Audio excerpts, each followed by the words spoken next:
Madam President, and her age-old loyalists, gentlemen and ladies of the family enterprise known as the Congress Party, and the respected, free-thinking, independent citizens of this diverse, modern nation-state. The subject today is, does the Congress Party owe reparations to the people of India? My contention is, yes, it does. Let me enumerate. First, we could have had this sophisticated, non-consequential, elitist discussion in Karachi, Lahore or Dhaka if Jawaharlal Nehru had agreed with Mohanlal Karamchand Gandhi that Jinnah be made the Prime Minister of India. Nehru, shall be called Panditji henceforth, refused, saying there are only two forces in India, the Congress and the government. An alienated Jinnah then carved out a separate country for Muslims. After Panditji became Prime Minister, one of the first things he did when he saw that a free and independent press had the audacity to criticize him was to pass an amendment to Article 19 in the Constitution that guaranteed freedom of expression to every Indian citizen, but only up to a point which was convenient to them. The present mess in Kashmir can undeniably be attributed to Panditji's so-called statesmanship. First, he refused Maharaja Hari Singh's offer of accession to India by asserting that Sheikh Abdullah be made Prime Minister of Kashmir first. As if this wasn't enough muscle flexing, the Abdullah Patriarch was dismissed from the position of Prime Ministership on 8th of August 1953 and immediately jailed for 13 years. But the most witless of Panditji's actions came when he took the local problem of Kashmir to the United Nations with an offer of plebiscite.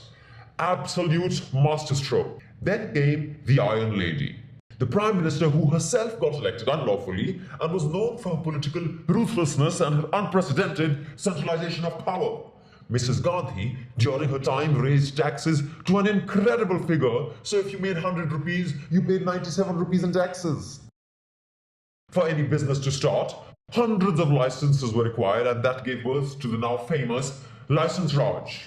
This era also witnessed the brain drain of India, because who would want to live in a country where your private effort went to support a corrupt government? Although I must admit, India would have been slightly worse if Bobby Jindal were an Indian politician.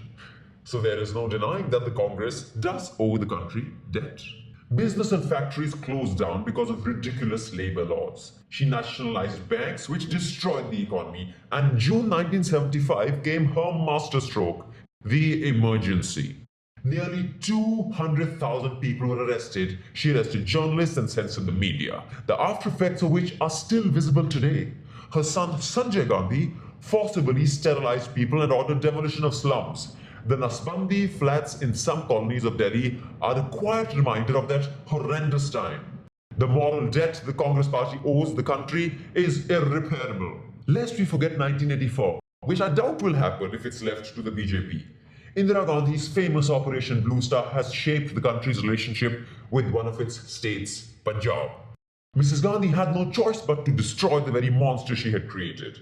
She ushered armed troops into a place of holy worship. Furthering the dynasty, Rajiv Gandhi came to power when his mother was assassinated by her Sikh guards.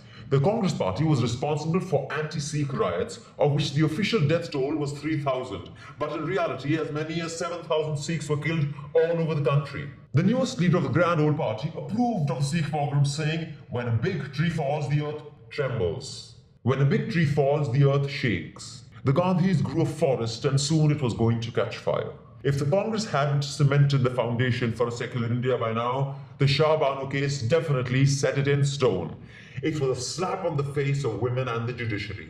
After the courts ordered an alimony of 500 rupees to a 60-year-old woman, Congress enacted the Muslim Women Protection of Rights on Divorce Act 1986. This destroyed any chance of Muslim women being treated fairly. I think the Congress Party owes the country for deeply communalizing it. Rajiv Gandhi and several other members of the Swedish and Indian governments were accused of receiving kickbacks from Bofors for winning a bid to supply India with 410 field howitzer guns. The case ran on for 11 years and the government spent 2.5 billion rupees on investigations and trials, while the alleged loss to the exchequer in the gun deal was only 640 million rupees. And should we just briefly mention that Potroki not only got away, he got away with all his money. Rajiv's wife Sonia Gandhi came to power by listening to her inner voice that told her to refuse the post of Prime Minister, place a man who is beholden to her for his appointment and is obedient to the throne. Look what you got me calling it, a throne. And the beauty of this was that you had all the power with no accountability, with the additional benefit of having someone to blame when things went wrong. By making Manmohan Singh the Prime Minister, you, madam, single-handedly destroyed the power a Prime Minister has always had. How can we forget the National Herald case? In true Congress spirit, the party gave a loan of 900 million rupees to Associated Journals Limited, which was later taken over by a non-profit company owned by you and your son. Speaking of conflict of interest, I encourage everybody here to have a look at the comprehensive list created by the website www.newslaundry.com. You featured on it too, madam. I would like to highlight here the party's involvement in the coal block allocation that led to a loss of 1,856 billion rupees to the exchequer. Congress has time and again proved to be expensive for the country, adding to amassing debt. In 2008, the country issued 122 telecom licenses to several companies at rates far below the market price. This spectrum allocation cost the country 1,766.45 billion rupees. Then in 2010, India hosted the Commonwealth Games. The lavish affair cost the country a whopping 23.42 billion rupees in losses. Madam, by foisting your son as a leader, clearly when he is not interested or capable and not allowing any dissent in the party, you are ensuring the doom of a grand old party of Indian politics. The truth is that we are not arguing specifically what is the vast sum of money that the Congress party owes the country. The proposition before this House is the principle of owing reparations, not the finer points of how much is owed or to whom it should be paid. The question is there a debt?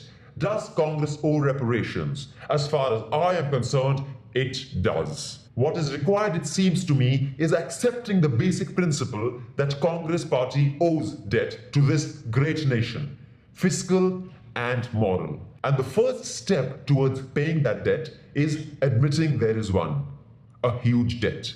Thank you very much, Madam President. Can I sit down, Sonia ji?